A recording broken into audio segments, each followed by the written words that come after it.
오늘 본문의 말씀을 가지고 성경 사역의 본질이라는 제목으로 함께 말씀을 나누고 싶습니다. 오늘은 성령 강림 주일입니다. 오늘 본문의 말씀을 보니까 예수님께서 죽으시고 또 부활하셔서 승천하실 날을 열흘도 남겨놓지 않은 그 때에 이제 앞으로 일어날 성령에 대해서 약속하신 말씀을 우리가 본문의 말씀 통해서 볼 수가 있습니다. 부활하신 예수님께서 가장 중요한 메시지를 알려주시는데, 승천하시고 난 후 보혜사 성령을 보내시고 당신의 제자뿐만 아니라 오는 신약시대의 모든 성도들과 함께 하실 것을 바로 우리에게 약속해 주시는 말씀인 것입니다. 여러분들은 가장 위급한 일, 또 아주 긴급한 일, 정말 도움이 필요하면 누구를 찾아가서 또 상담하고 누구를 찾아가서 말씀을 나누고 있습니까? 누구에게 여러분은 멘토링을 받고 있습니까? 부모님에게, 친한 친구들에게, 혹은 선후배들에게, 아니 가족들에게, 아마 여러모로 다 다양한 모습으로 말씀을 나누고 싶은 그러한 사람들이 있을 것입니다. 그러나 우리가 예수 그리스도를 믿는 하나님의 사람들은 하나님 앞에 우리가 간절히 말씀을 나누는데, 이 성경에는 우리를 돕기 위하여 언제나 어디서나 어느 때든지 도와주실 보혜사에 해당하는 그러한 헬라어 파라크레토스, 이 파라크레토스라는 그러한 단어의 의미는 곁에서 돕는 자, 또 조언자, 변호사, 이러한 뜻을 가지고 있는데, 이분이 우리 곁에 항상 계시다는 겁니다. 예수님께서 승천하셔서 보내신 보혜사 성령님은 저와 여러분의 곁에서 항상 도우시고, 그리고 변호해 주시고 조언하여 주시는, 살아서 역사하시는 분이십니다. 그러면 보혜사 성령님은 구체적으로 어떻게 성도로 확신하는 저와 여러분들을 도와주실 수가 있으시겠습니까? 보혜사 성령께서 행하시는 사역은 도대체 어떠한 일이시겠습니까? 본문은 그 해답을 우리에게 제공하여 주시고 계십니다. 첫째로, 우리로 하여금 죄를 깨닫고 회개하도록 만드시고 계십니다. 8절 말씀 보시면 이러한 말씀으로 전개됩니다. 그가 와서 죄에 대하여, 의에 대하여, 심판에 대하여 세상을 책망하시리라. 성령이 오시면 죄, 의, 심판에 대하여 책망하실 것이라고 성경이 우리에게 말씀해 주시고 계십니다. 여기서 이 책망한다는 그러한 말은 자기의 죄를 부인하고 있는 그 피해자를 이제 변론으로 설복시켜서 자기의 죄를 깨닫게 할 뿐만 아니라 그 죄를 자백하도록 하는 것을 우리에게 가리키고 있는 겁니다. 성령님의 본질적 사역의 핵심은 죄와 의와 심판에 대하여 가르쳐 주시는 분이십니다. 성령의 가장 중요한 핵심적 주제, 죄와 의와 심판입니다. 그러나 우리는 성령에 대하여 다른 것들만 기대하면서 살아갈 때가 종종 있습니다. 새로운 영을 받고 성령이 오시면 나를 위로하십니다. 영원히 나와 함께 항상 거하십니다. 진리 가운데 나를 항상 성령께서 인도하여 주십니다. 내 삶에서 열매를 맺게 하십니다. 하나님의 능력으로 살아갈 수 있도록 하여 주십니다. 맞습니다. 우리들은 이런 것들만 기대하며 살아가고 성령께서는 또 이런 것들을 우리에게 제공하여 주십니다. 물론 이런 것들을 기대하면서 우리는 의지를 해야만 합니다. 그러나 성경의 가장 핵심적 주제는 의와 죄와 심판입니다. 성경에서 죄와 의와 심판을 빼버리면 세상의 윤리 경정과 비슷합니다. 세상에도 축복을 약속하고 있고 철저하게 투자하고 지혜롭게 살면 성공과 형통이 보장되어 있습니다. 과학과 기술 발달로 모든 질병을 극복하고 건강과 편안한 삶을 약속하고 있습니다. 그러나 성도 여러분, 세상이 할 수 없고 가르쳐 주지도 않는 일은 죄와 의와 심판에 대한 것들입니다. 성경 전체 유학은 죄인인 우리가 거룩하신 하나님 앞에서 어떻게 의로워질 수가 있는가, 이것입니다. 세상은 죄에 대하여 관심도 없고 다루지도 않습니다. 사람들은 죄와 의와 심판에 대하여 말씀드리면 별로 관심도 없는 그러한 모습으로 듣습니다. 또 자기와 상관이 없는 문제라고 생각을 하고 있습니다. 주로 축복에 관한 것만 관심을 갖게 됩니다. 그래서 설교도 주로 축복에 대한 것만 많이 하는 그러한 모습이 이 시대에 나타나고 있는 그러한 현실입니다. 지금 당장 먹고 살기도 바쁜 시대에 오로지 성공과 평안한 삶, 그리고 이익을 추구하는 데만 관심을 갖고 사는 것이 현재 우리들의 생활 현장들입니다. 물론 세상에도 세상법에 대한 죄를 다룹니다. 그래서 검찰이 있고 법원이 있습니다. 세상은 법 안에서의 죄를 지은 결과만 다루고 있을 뿐입니다. 세상은 죄를 이길 수 있는 능력에 대해서는 가르치지를 못하고 있습니다. 세상이 예수님을 십자가에 못 박은 이유는 예수님의 가르침이나 가난한 자를 돕는 일이나 병자를 치유했기 때문에 예수님을 십자가에 못 박은 것 아닙니다. 진짜 이유는 예수님께서 세상을 향하여 죄를 지적했습니다. 의에 대해서 말씀하셨습니다. 영원한 심판에 대하여 말씀하셨기 때문에 십자가에 못 박힘을 당하게 되었습니다. 하나님만이 하실 수 있는 죄와 심판을 경고하셨기 때문에 십자가에 돌아가신 겁니다. 율법에 대하여 알고 있었던 유대인들은 메시아로 오신 예수님 그 죄와 의와 심판의 예언을 받아들이지 않고 오히려 죽였던 것입니다.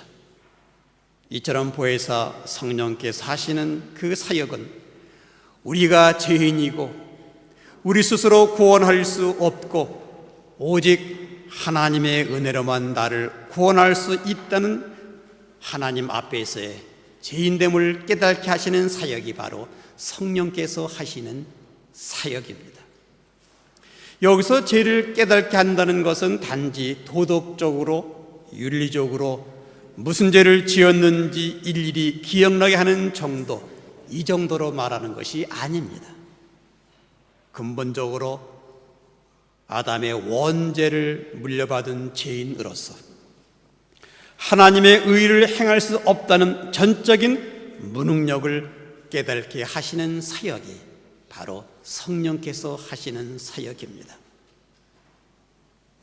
그리고 그것을 입으로 고백해 하시는 겁니다. 오늘 내가 범하는 작은 실수, 범죄, 죄악들이 전적인 부패의 결과임을 깨닫고 고백하게 하시는 것입니다. 이처럼 죄를 깨닫고 고백하게 하시는 성령의 사역은 1차적으로 불신자가 죄를 회개하고 회심하여서 처음 예수 그리스도를 믿기 시작했을 때 가장 강하게 나타나고 있는 그러한 모습을 보게 됩니다. 예수님 아무런 믿지 못합니다. 믿을 수가 없습니다. 이 마음 가운데 예수 그리스도를 개인적으로 영접할 수 있는 것은 이건 보통 사건이 아닙니다. 성령께서만 하실 수 있는 사역입니다. 예수 그리스도를 내 마음 가운데 영접한다는 그 자체도 성령께서 하시는 사역입니다. 그리고 이미 예수 그리스도의 구원의 은혜를 깨닫고 믿음을 갖게 된 성도들에게도 계속적으로 죄에 대해서 민감하게 깨달아 고백해 하시는 역사를 바로 성령께서 하시는 사역인 것을 볼 수가 있는 것입니다. 우리가 회개함이 없다, 회개하지 않는다, 성령께서 하시는 사역이 바로 없을 때 회개하지 않습니다. 성령께서 역사하실 때는 우리의 모든 죄성을 그대로 주님 앞에 고백하는 회개의 역사가 나타나고 있는 그러한 모습을 볼 수가 있는 것입니다. 아울러서 성령님의 인도를 따라 사는 성도들에게 담대하게 사는 능력을 지속적으로 성령께서 우리에게 공급하여 주십니다. 우리는 하나님 나라에 가기 전까지 이 땅에 살고 있는 동안에는 여전히 죄와 부패와 악의 영향 아래 있게 되어 있습니다. 그러므로 성령께서 저와 여러분들이 천국에 가기까지 성화할 수 있도록 계속해서 죄와 부패의 영향력에서 벗어날 수 있게 죄를 깨닫게 하고 또 고백해 하여 성령과 교제하며 살 수 있도록 우리에게 하나님께서 성령을 보내주신 것입니다. 그래서 예수님의 탄생, 죽으심, 부활, 승천의 그 연장선에서 성령께서 오셔서 저와 여러분들의 믿음과 신앙에 부패되지 않도록 의와 진리에 민감하고 죄에 대해서 청결케지도록 붙드시고 계시는 이 민감한 고백을 통하여 성령이 함께 생활하며 믿음을 유지할 수 있도록 우리에게 베풀어 주시고 있는 그러한 사역입니다. 예수 그리스도께서는 성부 하나님께 성령 내려주시기를 구하시고 성령은 그리스도를 영화롭게 하고 증거하는 사역을 위하여 성도들과 영원히 함께 하시며 모든 성도들에게 가르치시며 그리스도와 성도의 연합을 위하여 중보하고 계시는 것이 바로 성령님의 사역인 것입니다. 우리는 정결한 신부가 되도록 도우시는 성령님의 그 사역에 신랑으로 오신 예수 그리스도의 재림을 기쁘게 맞이할 수 있도록 성령님의 인도를 받는 저와 여러분들은 바로 죄를 깨달으면 곧 회개를 해야만 됩니다. 그래야만 정결케 됩니다.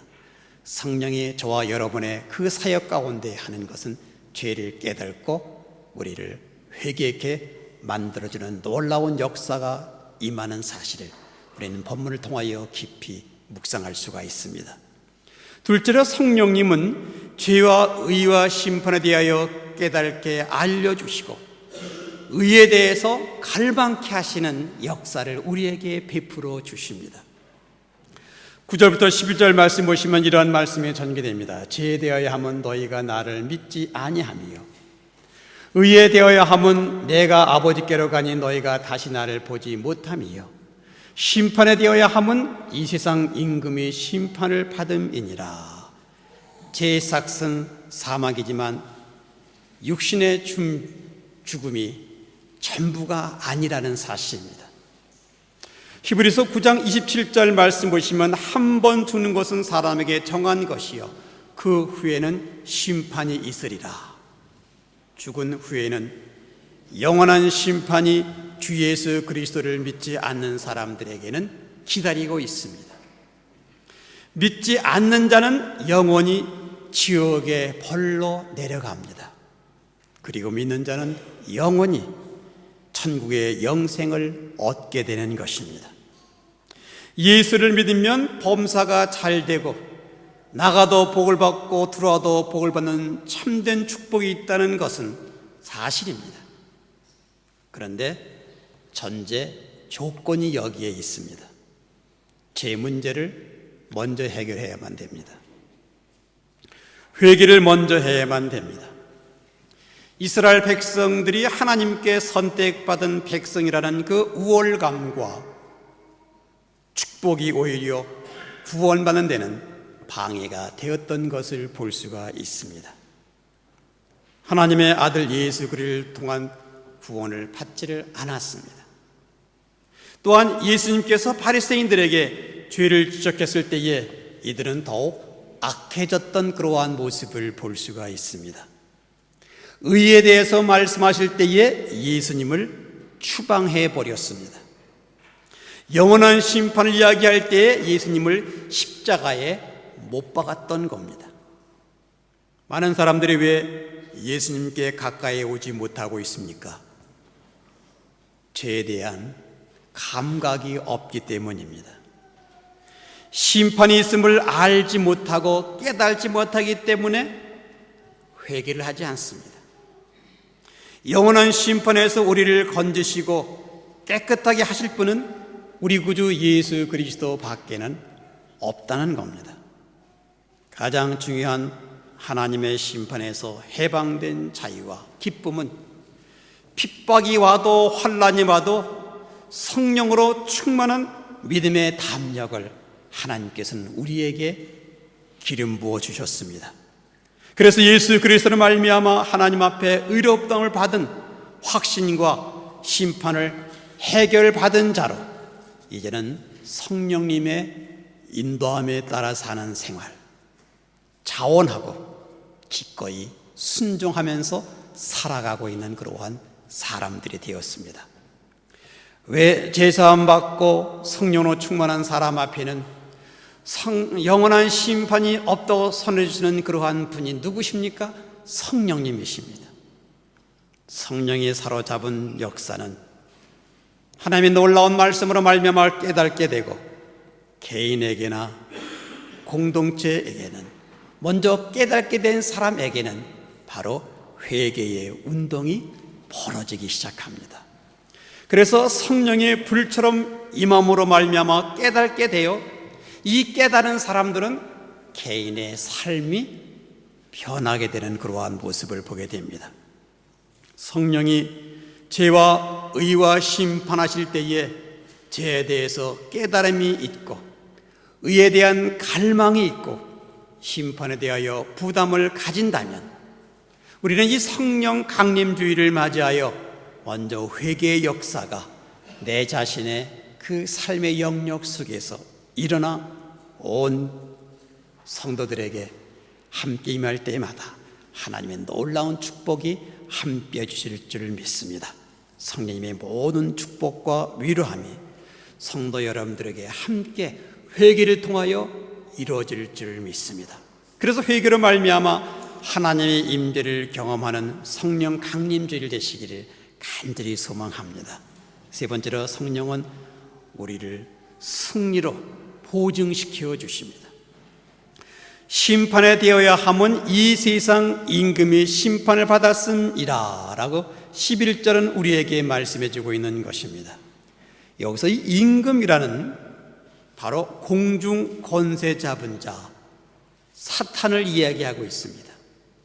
에베소 2장 2절 말씀 보니까 그때 너희는 그 가운데 행하여 세상 풍조를 따르고 공중의 권세 잡은 자를 따랐으니 곧 지금의 불순종의 아들들 가운데 역사하는 영이라.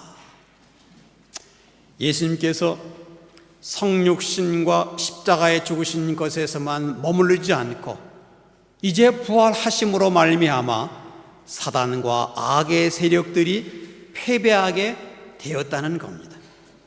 그래서 히브리서 2장 14절 말씀에 그리스도께서 십자가의 순환으로 죽음당하신 이유를 사망으로 말미암아 사망의 권세를 잡은 자 곧 마귀를 없이 하시며 라고 선포하시고 있는 말씀입니다.